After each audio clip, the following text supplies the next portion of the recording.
Narcissus. I am sitting here in this room staring directly at my own image on a computer screen.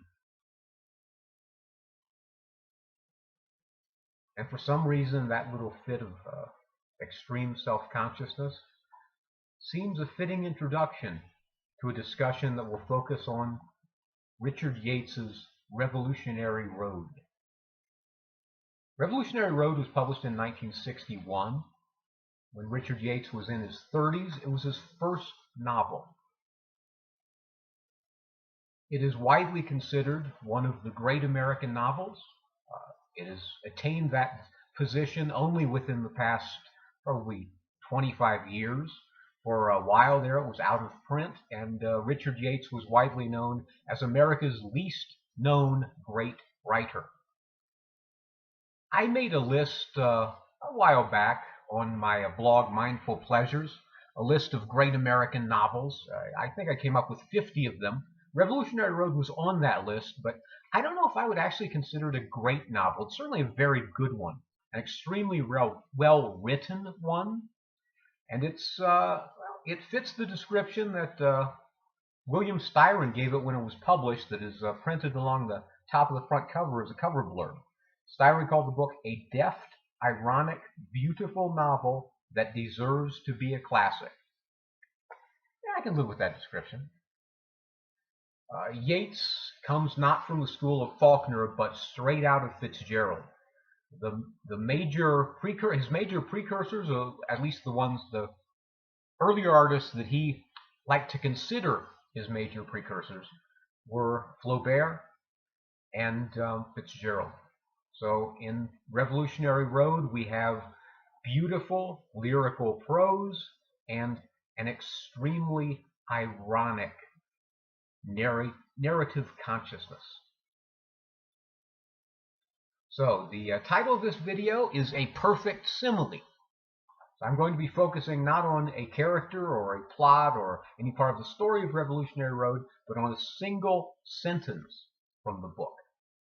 The sentence comes in the 3rd chapter, where the central characters, Frank and April Wheeler, are trying to avoid having an argument.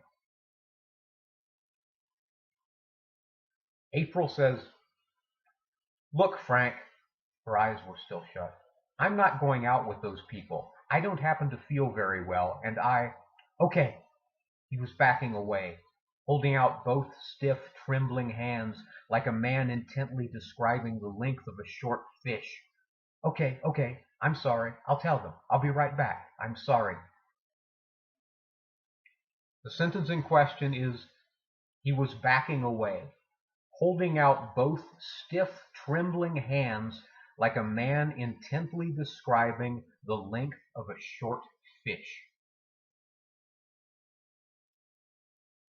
Like a man intently describing the length of a short fish. That is an absolutely perfect simile. You read that and you can see exactly what he's doing. Yates doesn't have to describe the gesture. He doesn't have to tell us what position the hands are in. You can see immediately Frank's hands are like this because he's trying to describe the length of a short fish.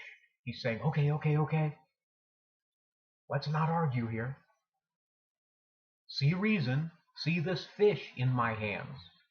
And another reason that this simile just strikes me as so perfect is that throughout the novel, the character Frank Wheeler is trying to convince people to see a kind of imaginary fish in his hands.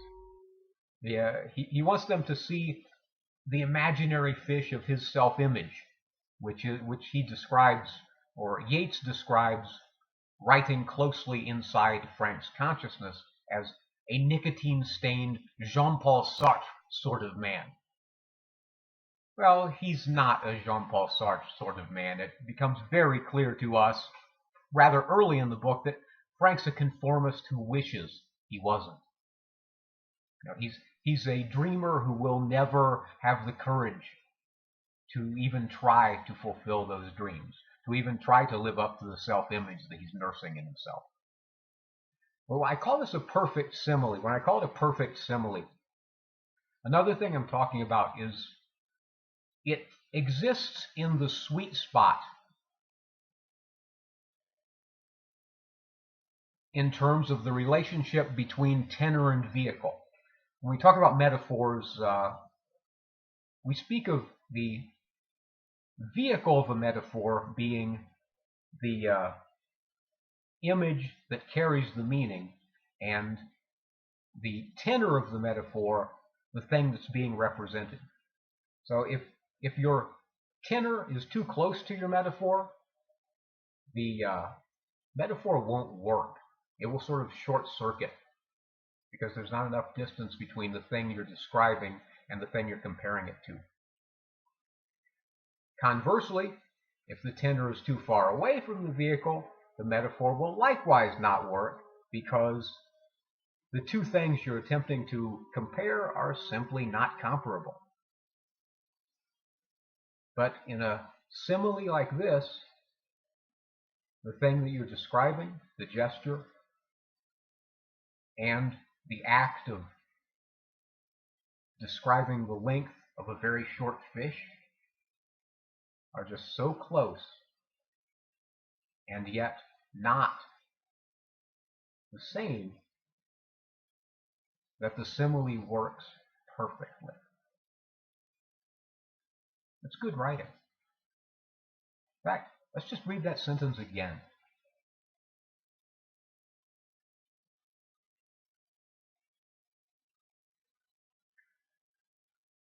He was backing away, holding out both stiff, trembling hands, like a man intently describing the length of a short fish. Of course, the gesture means something else too, and I'm sure Richard Yates intended this meaning. Frank is in the grips of castration fear. This is a theme that runs throughout the book. And this image, of course, is the image a man makes when he's trying to brag about the size of his penis. Frank's is apparently a little smaller than average. See ya.